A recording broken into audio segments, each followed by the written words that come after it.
ମାନେ କ'ଣ କରୁଛ? କେମିତି ଅଛ? ଦେଖନ୍ତୁ ସାଙ୍ଗମାନେ, ମୋ ଝିଅ ତାକୁ ମୁଁ ଭାତ ଖାଇବା ପାଇଁ ଡାକୁଛି, ସେ ତାର ହେଠି ଦେଖ ତା ଟଭା ଖାଉଛି। ଆସୁନୁ ଭାତ ଖାଇବୁ? ଖାଇବୁ ନା?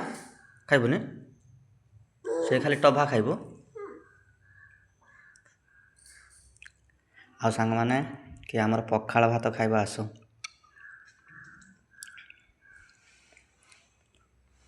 ମାମା ଟାଇ ଟାଇ କରିଦିଅ।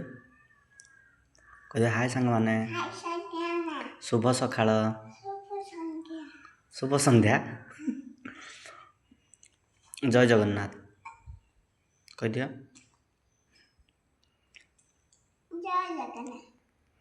ଆଉ ସାଙ୍ଗମାନେ, ପଖାଳ କିଏ ଖାଇବା ଆସୁ। ଆମର ଏଇ ସାଙ୍ଗ ଦେଖ ଗରିବ ଘର ହେଲା, ଆମର ଏଇ ପଖାଳ ସକାଳେ ହେଲେ ଆମର ପଖାଳ ପ୍ରିୟ।